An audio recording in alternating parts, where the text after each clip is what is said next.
Gente, só dando um aviso aqui no começo, que para vias desse podcast seguir existindo, eu acabei optando por mudar a trilha aqui do Boletim dos Campeões. Desde o último episódio, justamente, o de playlists, a gente recebeu mais uma notificação do Spotify avisando de direitos autorais numa música que é royalty free, mas para vias desse projeto seguir existindo, por conta disso a gente acabou optando por mudar por outra trilha. Eu espero que vocês gostem da nova trilha que a gente escolheu aí, e espero que vocês entendam também a mudança. Por mim, isso não teria acontecido, foi literalmente por motivos de força maior, tá certo? A gente pode seguir com o episódio de hoje, então.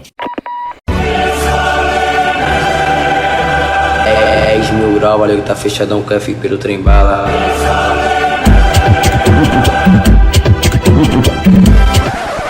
Buril Audiodramas. Histórias para fone de ouvido.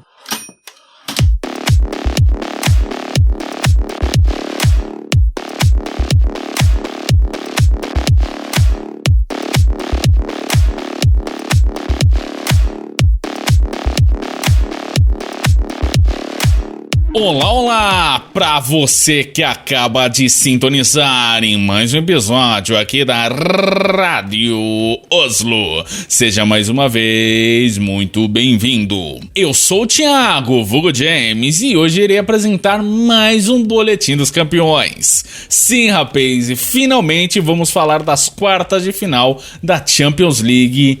E que fase de mata-mata, hein? Puta que pariu!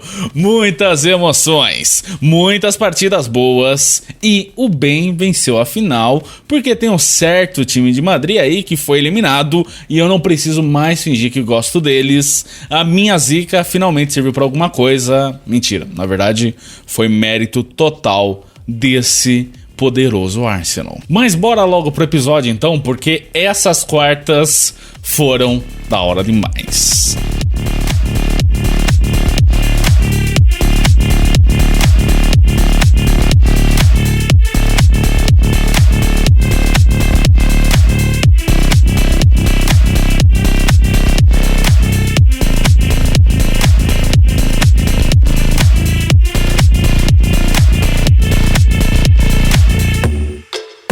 A Champions League vai chegando na sua fase mais aguda. Dos 36 times que começaram na fase de liga, a gente tem apenas 4 sobreviventes. E essa rodada trouxe fortes emoções, com jogos que pareciam decididos, mas que ficaram naquela linha tênue de acontecer uma remontada. Não obstante, o mais irônico de tudo isso é que grande parte da mídia dava como certa a remontada de um certo time de branco aí, e esse foi o único jogo que não teve absolutamente nenhum risco de virada histórica. What's going on? Bayern de Munique versus Internazionale.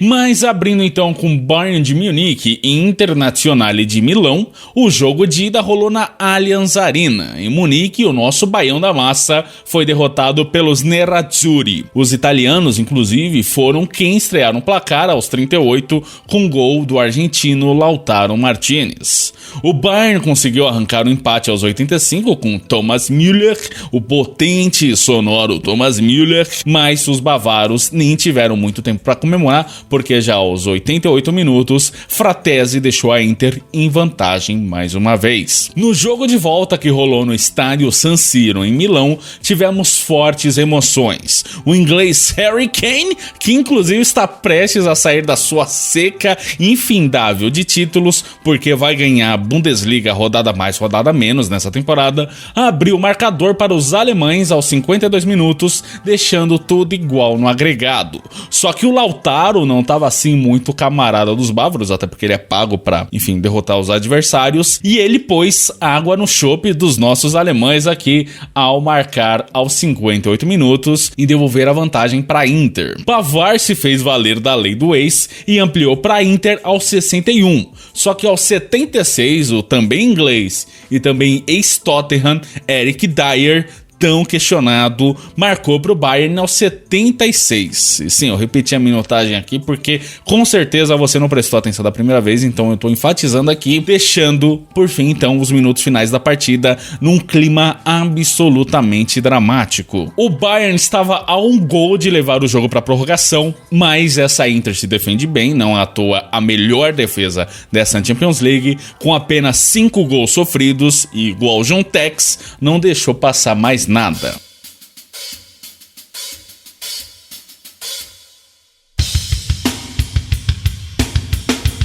Paris Saint-Germain versus Aston Villa. E o próximo confronto que a gente vai comentar é entre PSG contra Aston Villa. Na ida, os franceses receberam os ingleses no Parc des Princes e ganharam por 3-1. O PSG começou jogando melhor, mas quem abriu o marcador foram os Leões, com Rodgers marcando aos 35. Só que não demorou muito e o Paris se fez valer de seu volume de jogo, com Désiré Doué abrindo aos 39 e Kvicha Kvaratskhelia fazendo uma belíssima jogada individual e ampliando aos 49. No finalzinho do jogo, o Paris alcançou seu terceiro gol com Nuno Mendes fazendo 3-1 aos 90+2. Já no jogo da volta, no Villa Park, em Birmingham, tivemos mais uma vez fortes emoções, com os laterais do PSG brilhando e garantindo a classificação para os franceses. Achraf Hakimi abriu o placar aos 11 minutos e Nuno Mendes ampliou aos 27. Eu aqui de casa já estava dando como certa a classificação do PSG,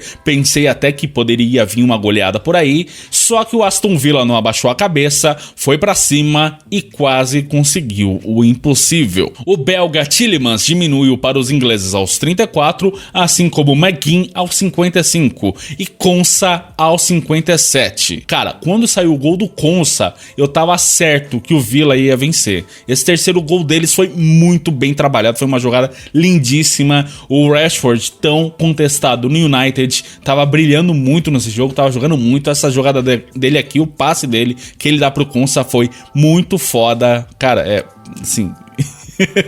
eu tava muito crente que o Villa ia conseguir essa virada, cara. Eu acreditava muito que eles iam pra prorrogação, e não só pra prorrogação, como virar também, ia meter mais 2 gols aí, sabe? Porque assim, eles precisavam de 4 gols pra empatar com o PSG e levar pra prorrogação, só que eles já tinham metido 3. Quem custava fazer mais 2, sabe? Mas é nessa hora que os deuses do futebol são cruéis, porque a gente teve uma bola alçada pra área do PSG que foi na medida pro Konsa do Beletá. O cara é zagueiro, em tese especialista em cabeceio, e de fato ele acerta a redonda com a cabeça, só que a lazarenta da bola não me vai pra fora, bicho. E assim, o PSG tava todo bobo, todo iludido, já nas nuvens, que tava com 4 gols de vantagem, diminuiu um pouco a pressão, ficou um pouco espaçado, meio desorganizado. O Aston Villa aproveitou, meteu 3 gols, só que nesse tempo foi aquele balde de água fria, quer dizer, aquela, sabe, quando você acorda de manhã, joga água na cara. Foi isso que aconteceu com o PSG, eles já acordaram, voltaram pro jogo,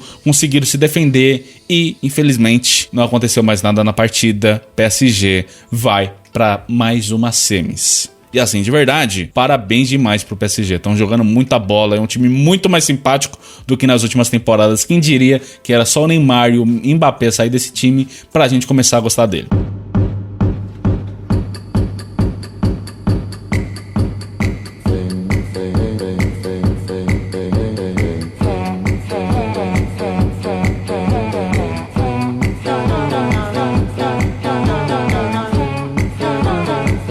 Barcelona versus Borussia Dortmund.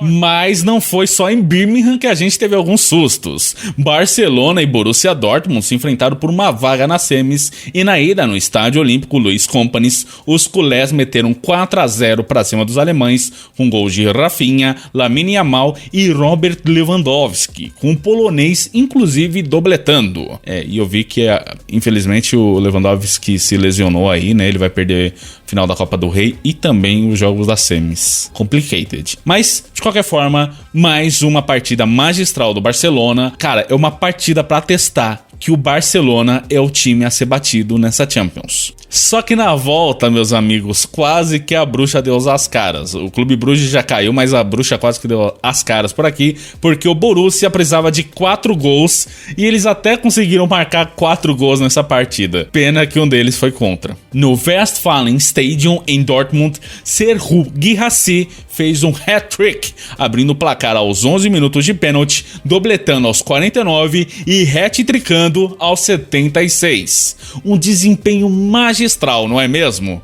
Uma pena que não foi suficiente e para agravar a situação, o seu colega de equipe, o Bensebaini, no meio disso, ainda acabou marcando contra aos 54. E a gente sabe que é um calendário extenso, que o Barcelona tá vivo em todas as competições, tá com uma certa folga na liderança da La Liga, com vaga garantida na final da Copa do Rei e ainda assim também é favorito a ganhar a Champions, mas nesse jogo aqui eles não jogaram nada, tá? Foi um desempenho bastante abaixo. Eles vão precisar melhorar esse futebol e muito, porque, cara, os outros times não estão pra brincadeira, tá? Com esse futebolzinho modorrento, vocês não vão dar conta não, Barça. Vai ficar aí pro Arsenal, pro PSG ou pra Inter. Inclusive eles enfrentam a Inter, né? Agora.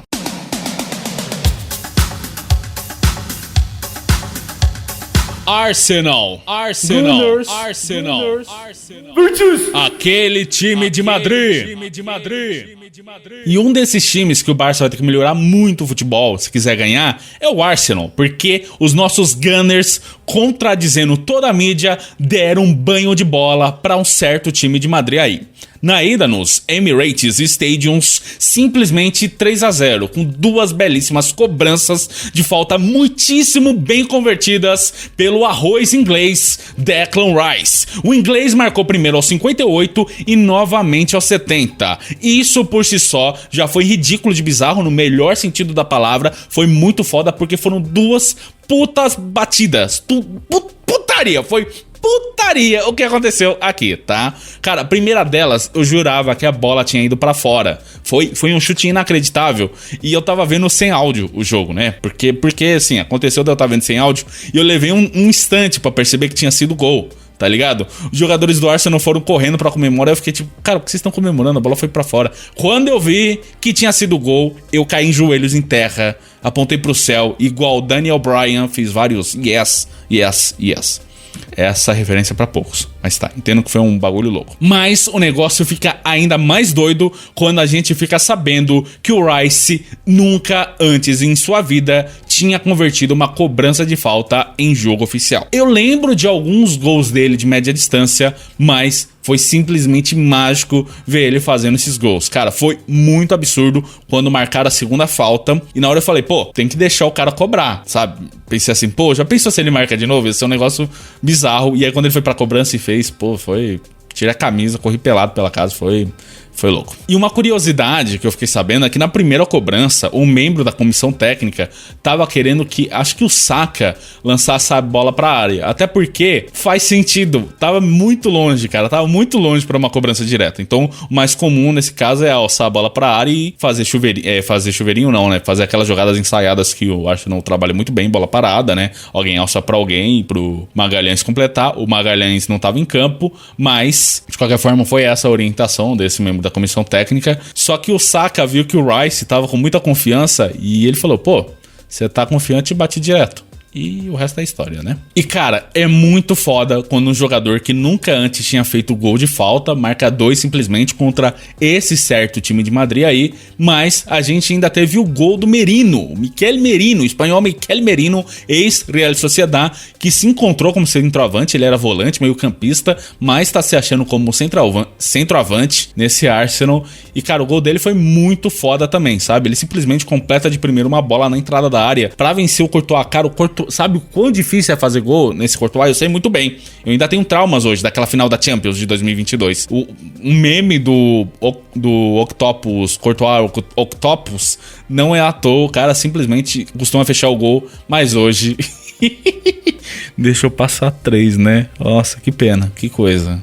Que coisa, não é mesmo? Mesmo assim, ele catou várias, tá? O Courtois pegou várias, impediu que o time de Madrid levasse aí uma goleada histórica. Mas mesmo com desempenho fenomenal, com a segunda melhor defesa da competição e com o histórico de não perder um jogo por 3 gols de diferença há mais de um ano, a mídia, a grande mídia, ainda assim insistia numa remontada. Não, porque esse time tem um pacto, nunca no vídeo deles.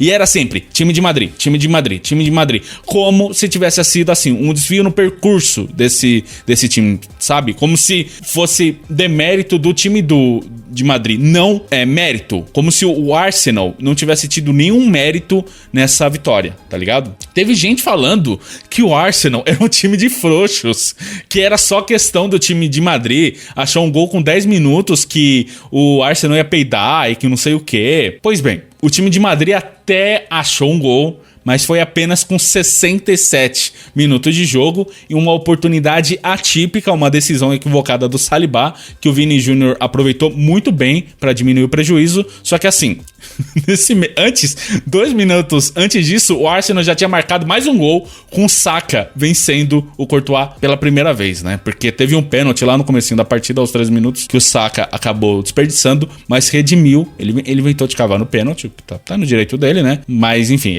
o importante é que ele marcou, sabe? Ele marcou de novo, aí o Real Madrid conseguiu empatar, só que não adiantou de nada, né? Ainda assim não adiantou de nada, porque a gente ainda teve vitória do Arsenal quando aos 90+3 o Martinelli fechou o caixão completamente desse time de Madrid. Cara, 2-1 no Bernabéu e 5-1 no agregado. E eu particularmente fiquei muito feliz, porque além de tudo, a proposta do Arteta, o Arteta veio falar em coletiva de imprensa, que ele ia pro Bernabéu não pra empatar ou pra perder por só 2 gols de diferença. Ele falou que ia lá pra ganhar e todo mundo desdenhando. Bom, ele foi lá e ganhou, né? Então, mídia, abaixa a bolinha, tá? Abaixa a bolinha que o Arsenal é foda. E é claro que nesse episódio não poderia faltar um áudio do nosso querido Guarla, torcedor fanático dos Gunners, que tinha algumas coisas pra dizer aí, né? Algumas coisas entaladas na garganta, e ele soltou o verbo assim que Guarla, o microfone agora é teu. Desde que o Arsenal foi sorteado contra o Real Madrid, eu acompanhei muita gente, incluindo comentaristas esportivos, desdenhando do Arsenal e completamente ignorando todos os pontos positivos que trouxeram os Gunners até aqui.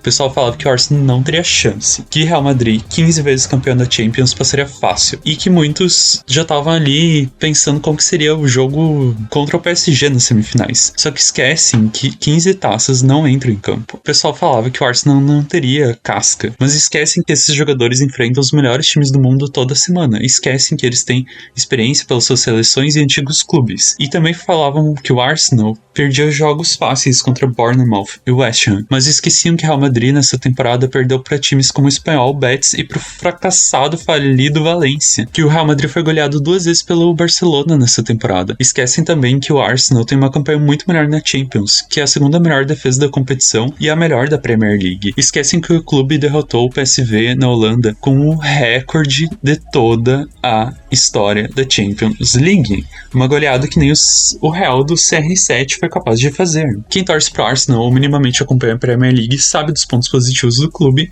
e sabia desde o início que o confronto seria difícil, mas bem equilibrado, e que o Arsenal não era carta fora do baralho. O jogo da ida no Emirates mostrou como o Arsenal é poderoso. A estrela do Declan Rice brilhou muito nos gols de falta. E que jogador maravilhoso, eu sou completamente apaixonado nele. Ele é um verdadeiro líder em campo e ele valeu cada centavo que foi gasto nele e saiu muito barato. Todo mundo falava que ele era muito caro para um volante, mas eu pagaria o dobro do valor que foi gasto nele, porque desde o início ele tem se mostrado muito consistente, ele tem ido bem na defesa, na organização e no ataque. Nessa temporada, por exemplo, ele é o meio com mais criação de oportunidades de gol em todas as 5 melhores ligas da Europa. Esses dias ele fez um desarme incrível contra o United. Essa goleada em casa foi para lavar a alma do torcedor, foi para dizer: nós estamos aqui, nós merecemos respeito, nós somos uma equipe forte, tanto em talento quanto no mental. Mesmo assim, muita gente, inclusive o próprio Real Madrid, continuou na soberba. Ficaram a semana inteira falando de remontada,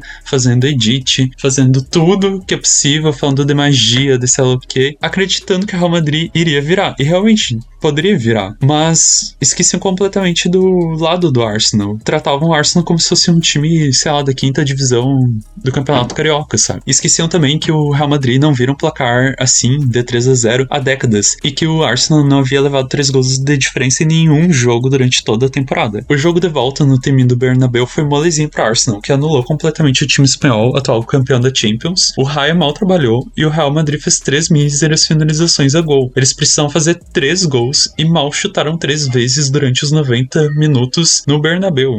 É uma piada, praticamente. Eles foram burros demais no ataque. Eles tacavam a bola pelo alto e o Arsenal tirava todas facilmente. O Saliba fez um ótimo jogo, apesar do erro ali de ter entregue um gol de graça pro Vini Júnior. E o nosso reserva contestado, e que eu amo, o Kivior, fez um jogão. Sem comentários, assim, negativos pro Kivior. Eu achei o Lewis Skelly meio nervoso às vezes, mas ele com 18 anos engoliu o Real Madrid. O Merino brilhou nas 2 assistências e o Rice controlou o jogo. O subestimado e constantemente atacado Martinelli deu caneta pra cima do Endrick e ainda decretou a vitória e fechou o caixão do Real. E o Pontinha Saka. Nossa, o que falar do Pontinha Saka? Ele até teve a falha ali no pênalti, de não converter o pênalti, mas ele mostrou até a cabeça e se redimiu lindamente fazendo um gol, e também durante toda a partida atuando lindamente no jogo. Enquanto ele brilhava, ele viu o Rodrigo lá apagadíssimo no jogo, o que eu tenho certeza que deixou muita gente dolorido com essa história toda, né? E cara, o que dizer assim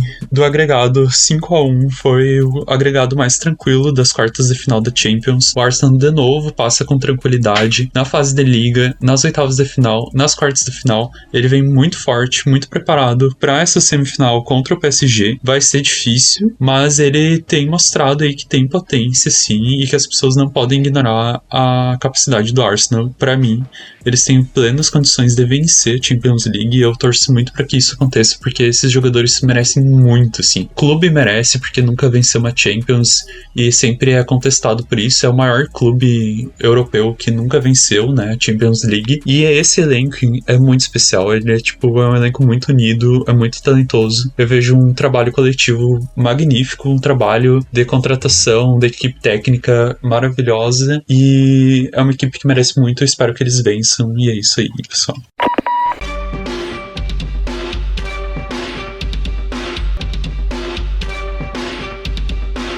Palpites.